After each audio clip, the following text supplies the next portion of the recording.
Concerned about your aging parent being discharged from a rehab facility? Returning home from a rehab stay may bring a range of feelings from excitement to fear, from joy to anxiety. That's why Shannon and I are having this conversation today. Shannon is a case manager at a rehab facility. I have known her for over 5 years. She has 20 plus experience working as a discharge planner, also known as a case manager. She has helped thousands of seniors and their families transition safely from rehab to their homes. Welcome, Shannon. Welcome to the Thank, Independent Older Adult. thank you. It's so good to be here. And I'm glad to be talking about this topic because a lot of families and patients go from the hospital to a skilled nursing and rehab facility for the first time and are very confused about the whole process. So it's good to be here. Wonderful. So, Shannon, tell us about what happens when a person comes from a hospital to your facility. Right. So usually, someone may go into a hospital because they fell at home. They may be going into the hospital because they had a surgery, maybe a hip replaced or something like that. And then once they're ready to be discharged from the hospital, they need a next level of care before going home. So that's kind of where the skilled nursing and rehab facility comes in. And it could be for physical and occupational therapy, speech therapy, or maybe they need antibiotics by IV or something like that can't be handled really at home. And the benefits of going to a facility like that, because nobody really wants to. I found in my experience, of course everyone wants to go home. They Yes. don't want to go and stay for a longer time at a rehab facility, but the rehab that you can get in a facility like that, the insurance will pay for daily therapy, Mhm. which is very useful. And then in turn, it kind of makes you get better faster. So it works out well. Wonderful. So, Yeah. can you share with us how one can be prepared for discharge?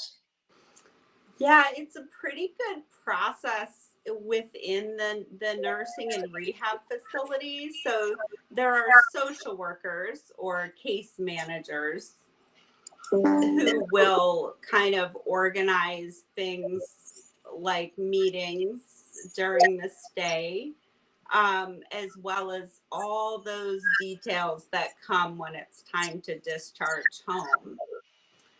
So they're kind of the go between, with the families and the patients and the care team. That's wonderful. And so, what steps would you say? What are the steps for discharge? Yeah. So yes. So once someone comes in, they're getting all the rehab. They're setting up goals basically to kind of get back to the prior level of functioning. So once someone gets to those goals, then the social worker and the care team are working on setting up discharge. So that would be, um, equipment needs. So quite a few of patients will not quite be walking independently as they may have before they went to the hospital. Mhm. They may still be using a walker. And so that would be coordinated, and a walker is ordered for them once they return home. Um, the that's covered through their insurance, whether it be Medicare or their regular managed care insurance. Hospital beds can be covered, wheelchairs can be covered, Hoyer lifts if that's needed. Those are help lift someone up that can't actually stand on their legs too. And quite a few times, what can also be set up is home health services, which is also for a short period of time. It's rehab and nursing if needed at home, and that's covered through insurance or Medicare. But it's very important to remember that that would be like on a short-term basis, and they won't cover that every single day. It's like a couple times a week for each of those disciplines. Sorry to just be rambling, but I feel passionate about this. So a couple other scenarios that can happen, and unfortunate, but sometimes people, maybe there was a patient that was living alone and then they had to go to the hospital, and they come into a rehab and skilled nursing facility, and they don't really reach their goals in therapy, and it doesn't really look like maybe the safest discharge to go home. They may be more appropriate to go home with hospice services, which is also something that the social workers can coordinate, to return home with hospice services, as well as palliative services and home care services. Yes. So, Shannon, can you explain to us what you consider as a safe discharge? Because yes, I've heard you talk about the different agencies that patients can go home with. They can go home with home health, which provides physical therapy, speech therapy, occupational therapy. They can also go home with home care, which is what we do, where we provide non-skilled help with activities of daily living. They can go home with hospice, and they can also go home with palliative care. So can you explain what you consider as a smooth or a safe discharge? Yeah, so that's going to be, it's ultimately the decision of the doctor, because the doctor will be the one writing that discharge order. So I tell people, because some people get worried, like once they come in, they're never going to be able to leave, like they're going to be stuck there forever. But really, the doctor will write an order for discharge as long as it's safe. So if someone has 30 stairs to get into their house just to walk in the front door, and this person can't even do one stair, then some kind of a setup needs to change, whether instead of going home, they're going to assisted living, or maybe they are able to build a ramp, or the family can help with that. And then sometimes it's not the stairs, it's, well, they were home all by themselves before, and now it's kind of discovered that they're a little bit confused and aren't taking their medications when they should. And the son lives in Texas and the daughter lives in Florida, and there's really not a whole lot of family around. Yes. definitely not a safe discharge to have that person just return home by themselves. So, the doctor wouldn't feel comfortable writing that order until something's kind of arranged somehow. I mean, there's a lot of different options. Mhm. So, that's kind of the job of the case manager, is to kind of pull everybody together Yes. and come up with a plan. So, so what will you advise? Say, I know that it's uncommon it's not uncommon for patients to be unprepared for discharge. Right. I've come across patients who were independent at home before, and now they need to be discharged with a walker or a wheelchair. And when this happens, patients and their family members are in denial. Mm-hmm. Some believe that everything will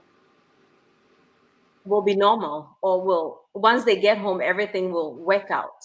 What do you have to say to patients like this?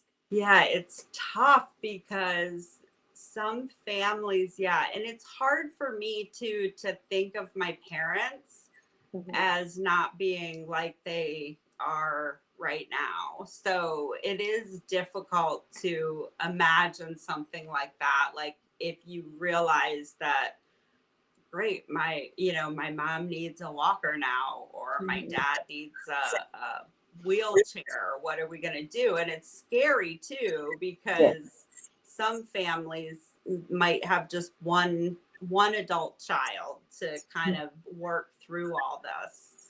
But with the, like I said before, the rehab skilled nursing facility is a very good resource to kind of pull everybody together, the whole team, including the therapists and everything, and kind of come up with a plan. Sometimes it's difficult to get across to the families,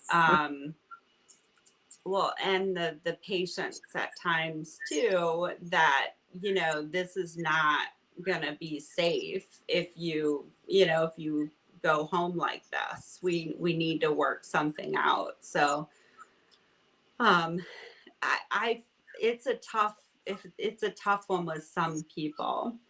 Yes. But I do know one thing, and that everyone would like to remain at home. Yes. Like, that is the That's right. biggest thing. Yes. So, what happens at your utilization meetings? I know that you hold meetings where it involves the family members as well as the patient. What goes Mhm. on at these meetings? Well, so there is a meeting with the families involved. And it happens about 2 weeks into a person's stay there. And the 2 week thing is important because the progress that they're making in rehab can be reported on a little bit easier after Mhm. 2 weeks. So that's the meeting that you're kind of going over, what's the prior living arrangement like, and how many stairs do you have to get in, and are you living with your family, or what's the arrangement like? Yes. And then also, what equipment do you already have at home? um, and then when it comes time to discharge, we know what's needed. And then there's also another interdisciplinary meeting that happens without the family, and that's usually like a weekly meeting once a week to discuss all the short-term patients.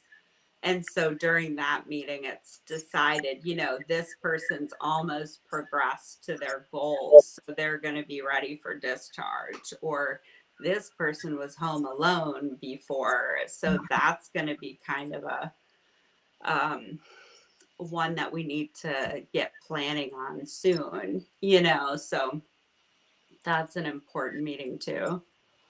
I've come across family members who are upset because they get surprised when they receive a discharge date. Some of Mhm. them try to appeal just because they are just not ready. So, Mhm. what can you speak to that?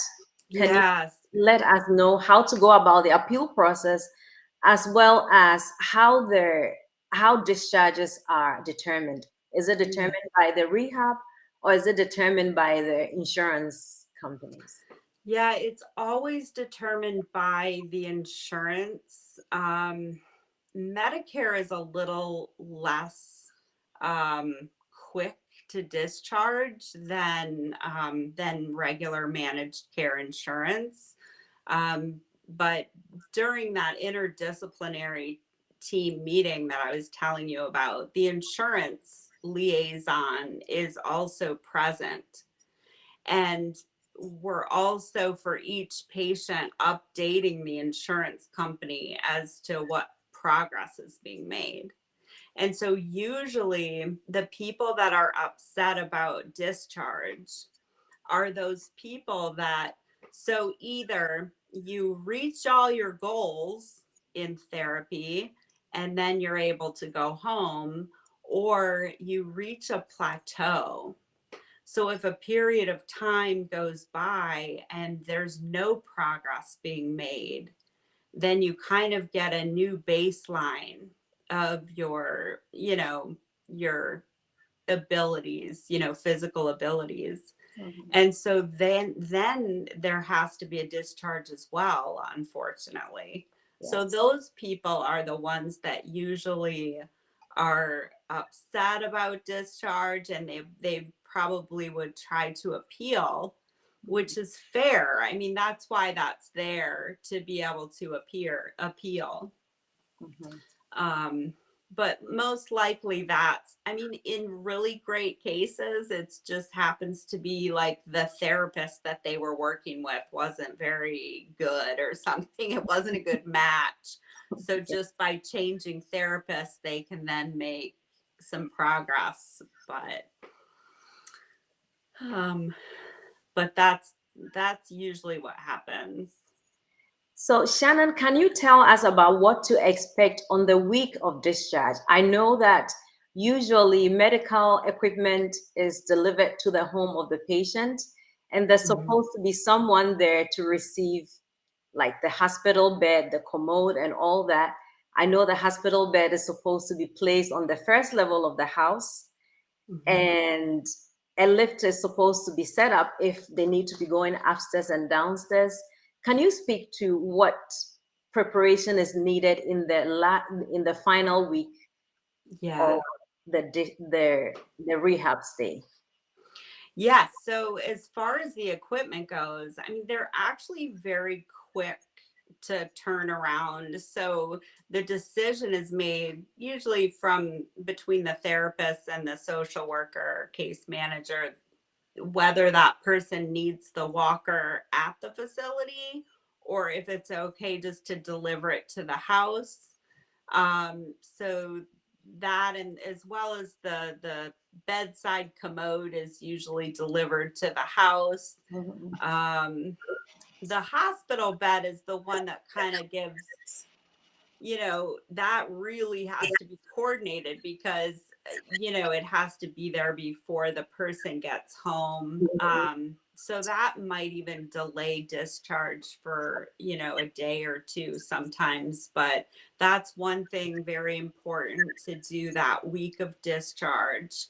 And another is to whether the person's going home with hospice services or palliative services, home health services. All of those things also are being coordinated. Um, there's always a meeting prior to someone going home with the family members that are going to be coming and picking the person up or setting things up for them at home. Um, if we come across a lot of times where there aren't any people like maybe in the state to help out, So we would call on a home care agency like you guys, Yes. or we might have to set up transportation Mhm. for somebody to get home. That's wonderful.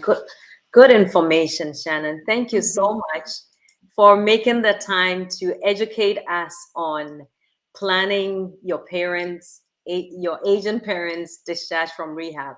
Thank you so much for your time. Thank you. It's been great being here. Thank